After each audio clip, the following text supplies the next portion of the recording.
Bon mercredi à tous. Cette semaine, on est dans Daniel chapitre 7 et il y a vraiment beaucoup de choses à voir dans Daniel 7. Vous allez voir ça tout de suite après ceci.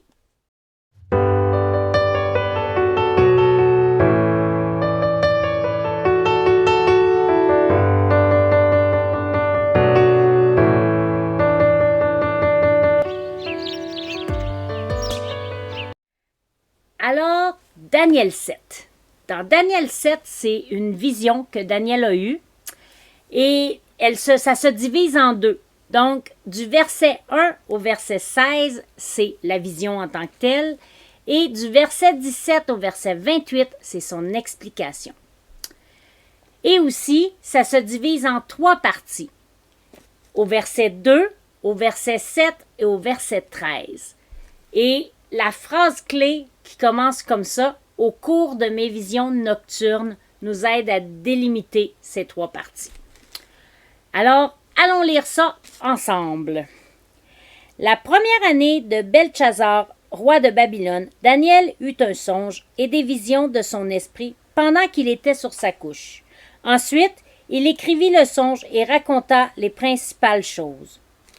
Daniel commença et dit: « Je regardais pendant ma vision nocturne, voilà la phrase, et voici les quatre vents des cieux firent irruption sur la grande mer. » Au verset 3, on va en reparler aussi tantôt, c'est important. Et quatre grands animaux sortirent de la mer, tous différents l'un de l'autre. Le premier était semblable à un lion, et il avait des ailes d'aigle. Je regardais jusqu'au moment où ses ailes furent arrachées. Il fut enlevé de terre et mis debout sur ses pieds comme un homme, et un cœur d'homme lui fut donné. Et voici, on est rendu au verset 5 pour ceux qui voudraient suivre, et voici un second animal était semblable à un ours et se tenait sur un côté. Il avait trois côtes dans la gueule, entre les dents, et on lui disait: « Lève-toi, mange beaucoup de chair. » Verset 6. Après cela, je regardais, et voici un autre était semblable à un léopard, et avait sur le dos quatre ailes comme un oiseau. Cet animal avait quatre têtes, et la domination lui fut donnée. Après cela, je regardais pendant mes visions nocturnes, deuxième partie, et voici, il y avait un quatrième animal, terrible, épouvantable et extraordinairement fort.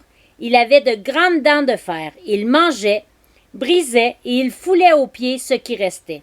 Il était différent de tous les animaux précédents. Et il avait 10 cornes. Important de se rappeler les 10 cornes.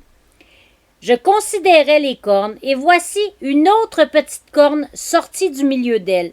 Et 3 des premières cornes furent arrachées devant cette corne. Et voici, elle avait des yeux, comme des yeux d'homme, et une bouche qui parlait avec arrogance.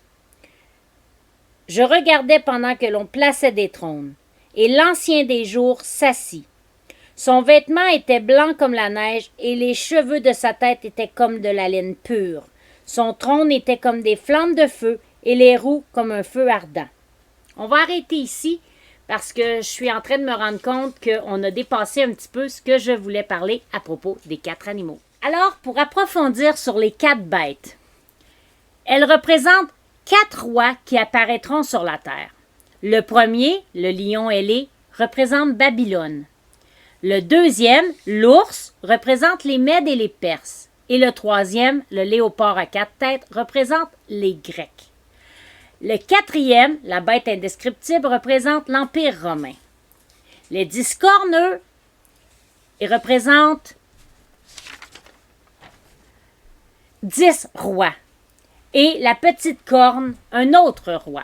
Donc, c'est un petit peu la signification que j'ai trouvée à propos des 4 bêtes. Maintenant, si on continue, on était rendu au verset 9.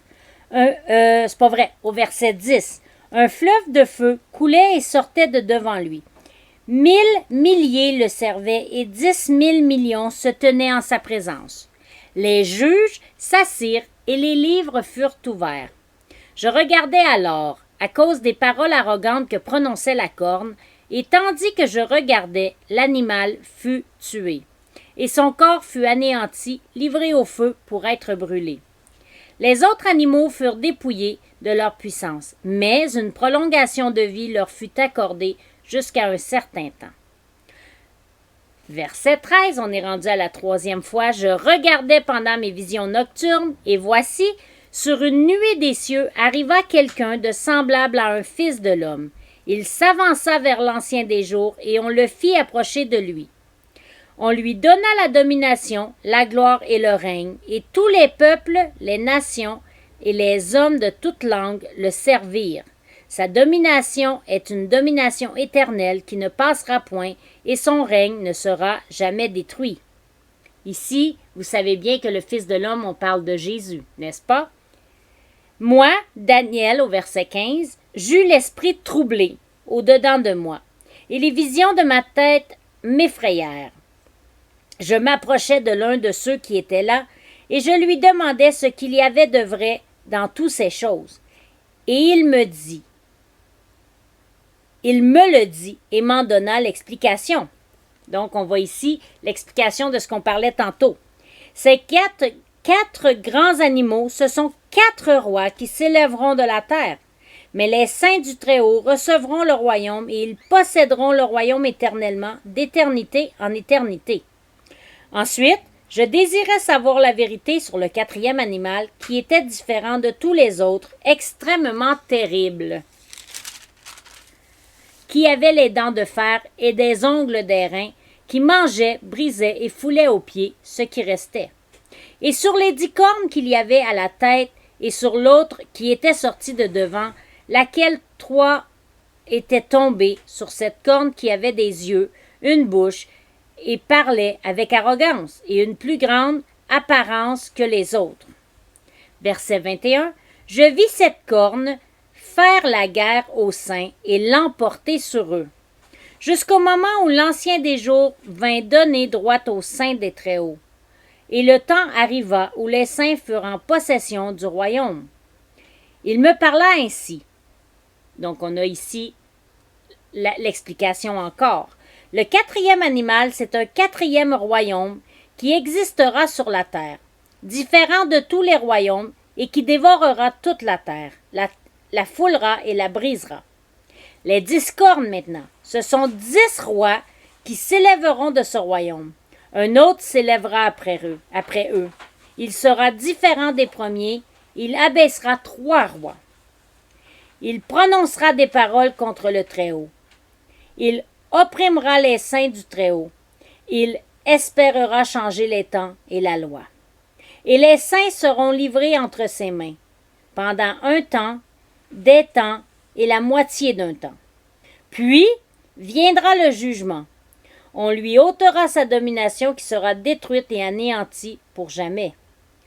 Le règne, la domination et la grandeur de tous les royaumes qui sont sous les cieux seront donnés au peuple des saints du Très-Haut.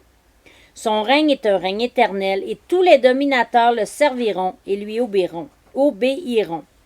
Ici finirent les paroles. Moi, Daniel, je fus extrêmement troublé par mes pensées. Je changeais de couleur et je conservais ces paroles dans mon cœur. Je vous avoue que c'est quand même impressionnant comme vision. Peut-être que moi aussi, je serais troublée d'avoir eu une vision comme ça. Oui, ça m'a vraiment fait travailler parce que justement, je lisais ça, puis moi-même, j'étais un petit peu tout mêlée là-dedans, puis je me disais, mais si moi je suis mêlée, comment je vais faire pour démêler les autres? Alors, il a fallu vraiment que je fasse un petit peu plus de recherche, puis que j'essaie de comprendre un peu de où ça venait, de qu'est-ce que ça voulait dire. Est-ce que ça parlait des temps passés? Est-ce que ça parlait des temps futurs? Parce que ici on voit le Fils de l'homme et tout ça. C'est un petit peu mêlé encore dans ma tête, mais je pense que tranquillement, je commence à assimiler un petit peu plus. Mais dans tout ça, moi, ce que je veux retenir, c'est une chose. Et c'est le Fils de l'homme dont on parle dans Daniel 7, c'est Jésus. Et une chose que je sais, c'est que Jésus, il est venu sur terre, il a donné sa vie pour moi, puis il va revenir un jour. Et aussi, on parlait des livres, n'est-ce pas? parce qu'on veut que notre nom soit écrit dans le livre de vie, n'est-ce pas? Moi, j'aspire à ce que le Seigneur dise de moi dans son livre, « Viens, entre dans ma présence, dans mon royaume, fidèle serviteur. » Et si tout comme moi, c'est ce que vous aspirez, eh bien, je vous encourage. Je vous encourage à rester attaché à la parole de Dieu. Parce que c'est vraiment comme ça qu'on va avoir nos réponses. C'est vraiment en lisant puis en approfondissant les paroles de la parole de Dieu qu'on peut arriver à comprendre ces choses-là. Moi, ce que je trouve merveilleux, c'est que Dieu est capable de parler à travers sa parole. Il a été capable de parler à travers des hommes. Ici, je dis des hommes, ça peut être des hommes, des femmes. Le Seigneur, ce qu'il veut, c'est se révéler à nous. Ce que le Seigneur veut, c'est qu'on soit tous avec lui. Il nous aime tous égaux. Il voudrait tous nous rentrer avec lui dans son royaume. Par contre, il nous aime tellement qu'il nous laisse libres. Libres de décider ce qu'on veut faire de notre vie. Libres de décider. C'est à nous à décider est-ce qu'on aime Dieu ou est-ce qu'on le laisse tomber. La décision revient à nous. Dans mon cas, moi je peux vous dire et je peux affirmer que je veux servir le Seigneur mon Dieu parce que je l'aime de tout mon cœur. J'espère que c'est la même chose pour vous qui m'écoutez. Si vous êtes ici pour la première fois, vous avez tombé sur la vidéo, que ce soit par hasard ou en faisant une recherche, et que vous voulez savoir plus sur le Seigneur, vous voulez savoir ce que le Seigneur a pour vous, eh bien, je vous encourage. Approchez-vous de lui. Demandez-lui de venir vous accompagner, de marcher à vos côtés. Et quand on demande au Seigneur de venir parmi nous, de venir dans notre vie, de venir diriger notre vie, il y a une chose qu'il faut savoir. Il faut être prêt à demander, à dire au Seigneur, je t'abandonne ma vie. Je te donne ma vie, ça veut dire, à partir d'aujourd'hui, je vais faire ce que tu me demandes. Alors, j'en viens ici avec quelque chose, un petit point. Si je fais quelque chose, puis qu'au fond de moi, je le sais que c'est pas correct, eh bien, je vous encourage à ne plus faire cette chose. Parce que si tu veux ressembler à Jésus, tu te dois de faire les choses qui sont bien aux yeux de Dieu, n'est-ce pas? Cette semaine, après avoir lu Daniel, essayé de démêler un peu tout ça, je me suis dit quel chant serait approprié avec tout ça. Et là, j'essayais de trouver un rapport d'un chant avec la vision, c'était un petit peu compliqué. Mais par la suite, je me suis mis à penser. Le Fils de l'homme, Jésus.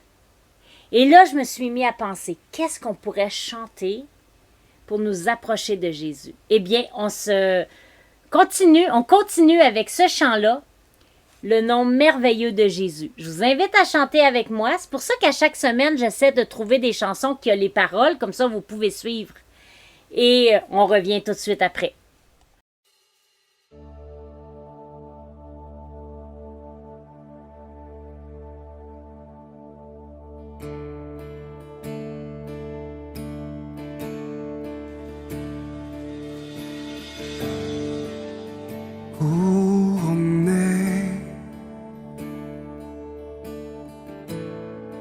Rayonnant de majesté, tout l'univers proclame ta grandeur.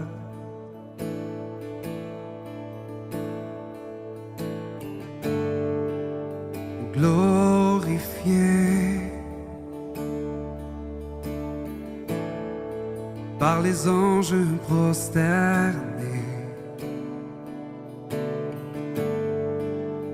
tu es assis à la droite du Père.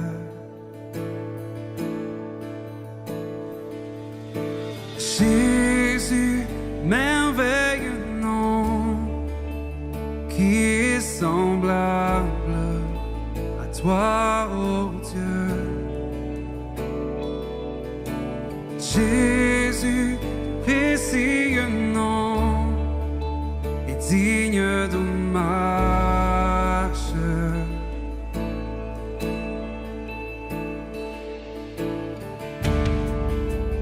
Captivé par l'éclat de ta beauté, vois-le, nos voix s'élèvent te rendre gloire. Chantons Jésus, Jésus, merveilleux nom, qui est semblable à toi, ô Dieu. Jésus, ton précieux nom, est digne d'hommage. Jésus, oh, Jésus, merveilleux nom, qui est semblable à toi, ô Dieu. Jésus, précieux nom, est digne d'hommage. Consolateur, divin rocher, libérateur, prince de la paix, Dieu créateur, Fils bien-aimé, roi serviteur, Seigneur couronné, commencement, ultime fin, soleil levant, étoile du matin, Dieu tout-puissant, Dieu trois fois saint, sauveur vivant, maître souverain.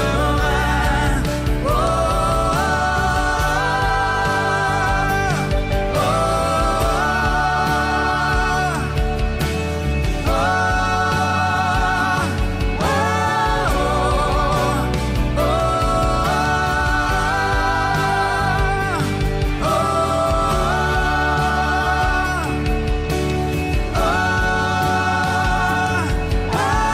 oh, Jésus, merveilleux nom, qui est semblable à toi, ô Dieu. Jésus, oh, Jésus, ton précieux nom, digne d'hommage. Nous chantons ton nom, Jésus, Jésus, merveilleux nom, qui est semblable à toi, ô Dieu. Jésus, ton précieux nom, digne d'hommage.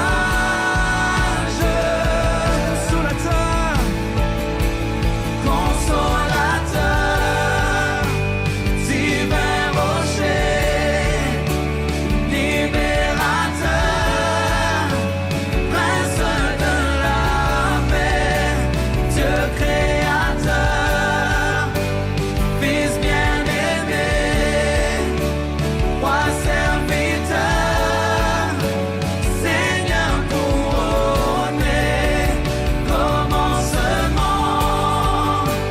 ultime fin, soleil levant, étoile du matin, Dieu tout-puissant, Dieu trois fois saint, sauveur vivant, maître souverain. Jésus, merveilleux nom, semblable à toi, oh Dieu. Jésus, ton précieux nom est digne d'hommage. Oh Jésus, merveilleux nom qui est semblable à toi, oh Dieu. Jésus, Jésus, ton précieux nom est digne d'hommage.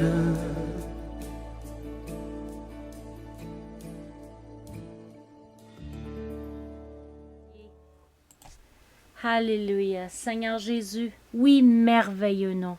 Ô précieux Sauveur, merci que un jour tu as accepté de quitter le royaume céleste pour venir sur cette terre afin de nous sauver, Seigneur Jésus.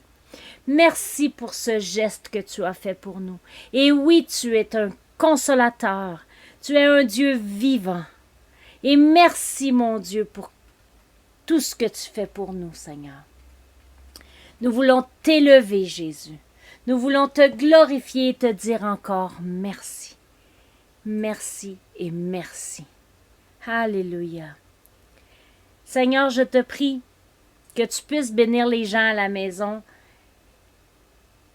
que tu puisses venir les toucher où ce qu'ils sont en ce moment, Seigneur. S'il y a des gens qui sont malades, que tu puisses aller mettre ta main de guérison.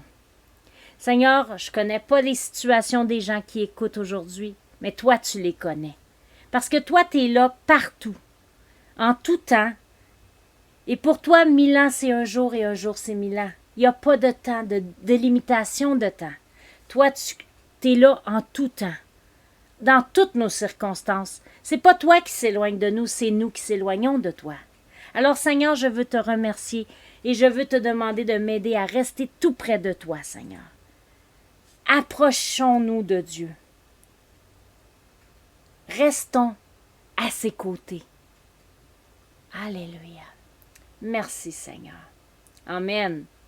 Alors, j'espère qu'encore une fois cette semaine, le petit partage vous a aidé. J'espère qu'il ne vous a pas mélangé plus. En tout cas, j'ai fait de mon mieux. Et je vous encourage à faire vos propres recherches parce que oui, c'est vraiment un beau sujet, la vision que Daniel a eue. Et le Seigneur a été merveilleux de lui montrer ces choses-là. Alors, la semaine prochaine, on va être rendu dans Daniel 8 et c'est encore une autre vision qu'il va avoir. Et on va voir encore celle-là aussi. Et aussi, je vous donne un petit hint pour l'été qui s'en vient. Quand j'étais en réflexion sur l'été qui s'en vient, comment est-ce que j'allais fonctionner, est-ce que je prenais tout simplement un temps d'arrêt ou est-ce que je continuais? Puis j'ai eu quelque chose sur mon cœur. Alors, je ne sais pas encore comment ça va fonctionner, mais j'ai eu à cœur d'aller rencontrer des personnes qui auraient des témoignages vivants à vous raconter. Alors, je ne peux pas vous en dire plus parce que j'en sais pas plus. Je vous dis juste ce que j'ai sur mon cœur et ce qui va probablement arriver cet été. Non, j'arrêterai peut-être pendant le temps des vacances ou des choses comme ça. Vous allez le savoir d'avance de toute façon. Mais le Seigneur me montrait de continuer, aller de l'avant avec les vidéos parce qu'on ne le sait pas. Qui peut être touché dans une vidéo? Mais je vous dis, il y a des belles choses qui s'en viennent. Si tout fonctionne comme j'ai sur mon cœur, j'ai des beaux témoignages de personnes qui s'en viennent avec des témoignages vivants, fidèles de ce que Dieu fait dans leur vie. Alors, on se laisse là-dessus. Je vous dis bonne semaine. Que le Seigneur vous bénisse. Continuez votre lecture. N'oubliez pas, vous pouvez m'écrire au misy2009@gmail.com que vous ayez des requêtes, juste le goût de partager des choses ou même ce que vous auriez pu découvrir si vous avez lu Daniel 7 en même temps que moi cette semaine. Alors, gênez-vous pas, écrivez-moi, puis que le Seigneur vous bénisse. Passez une bonne restante de semaine et bon début de semaine pour la semaine prochaine. On se parle mercredi prochain. Bye bye tout le monde!